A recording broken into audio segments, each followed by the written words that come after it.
Hi, I'm Luki, career coach from Focus Inspired. Today's video will be sharing 5 of the most common questions to improve your interviewing skills.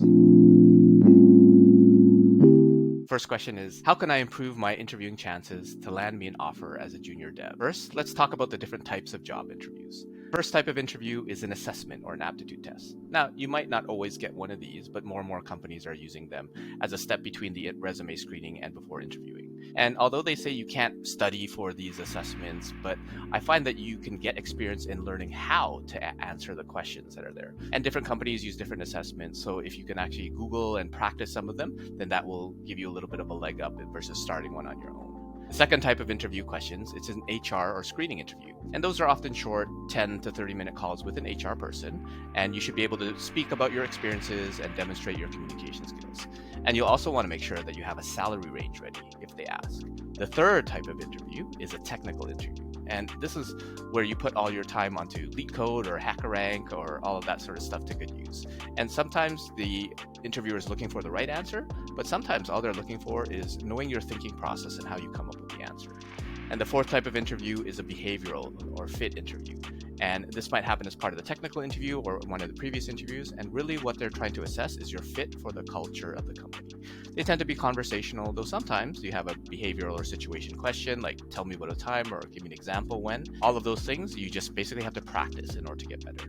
So put some practice into the relevant interview type, and an offer will be waiting for you in a matter of time. How can I improve my chances in passing an assessment or aptitude test? While you might not have to do one of these tests, more and more companies seem to be using them as part of the screening process. Some of them are like the plum tests, which are more like personality tests, and they assess your tendencies, as the group might be looking for a certain type of person to join them. Some of them are general knowledge aptitude tests, and many companies actually provide free samples on their website, so make sure that you do your research and your practice. Some questions are math-based, some are logic-based, and some are comprehension-based, or just general knowledge. And the testing platforms often have a huge bank of questions, and you can't necessarily know all of them, but a bit of practice can help you familiarize yourself with the different types of questions asked, and a bit of practice can go a long way. How can I improve my chances in passing an HR screening interview? So these interviews are really meant as short discussions to get to know if your resume checks out and if you're worth the investment of moving you further along the process. Some interviewers will schedule them, and some of them will just look to call you and have a chat right away. And at this point, the recruiter is looking to assess your communication skills and ask you questions about your experience and whether or not it checks out. You can expect the typical tell me about yourself question and maybe a couple of basic behavioral questions or information about your resume. Be prepared to give examples and details of anything and everything that you wrote on your resume, as well as anything on the job description. And you want to make sure you have a salary range.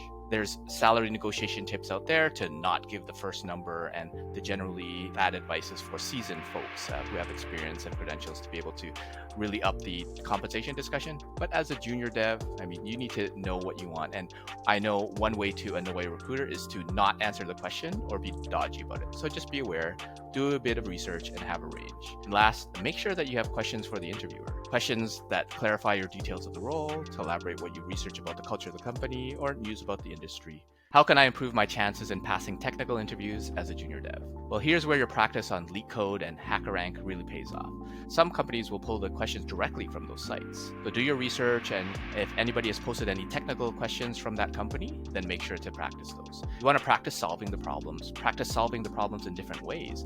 And if any of them are particularly challenging to you, consider starting even a portfolio project that solidifies your knowledge. And you might be lucky to have a question that they've already asked, but make sure you brush on some of the tech concepts that are listed on your resume. And if it's on your resume and you can't explain it, then it doesn't make for a good result in the interview. Also note that some technical interviews actually are not very technical. Some of the questions might be, what online resources do you use to help you with your job? Or how do you keep up to date with skills in technology? Or how would you explain some sort of relevant technology? But to someone with limited tech skills. So just keep in mind that your technical interviews aren't necessarily always technical. How can I improve my chances in passing behavioral or fit interviews? Well, first, take a minute to celebrate your success. Getting an interview or even to the stage in the interview is a small milestone in itself. So one thing folks don't often realize is at this point, the recruiter that screened you wants you to be successful. You can actually ask them for questions or ask them to help you to be more successful in future rounds. After all, if the recruiter makes it hard for the hiring manager to decide who to hire, then they're doing a fantastic job. And if you turn out to be a bit of a dud in the process, then the recruiter needs to screen better.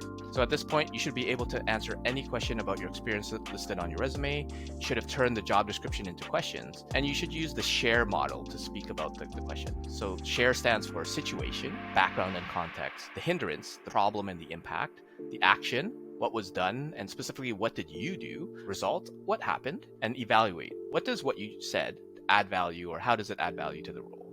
And if you have thoughtful questions for the interview at the end, then that would be a great place to end it off. You can practice with an online tool, with a friend or colleague, and ideally with someone who's a hiring professional. Thanks for watching today's video. If you enjoyed it, hit the like button. Let me know if you have any questions or what you're struggling with in your job search. Subscribe for more tips on jobs, careers, and life.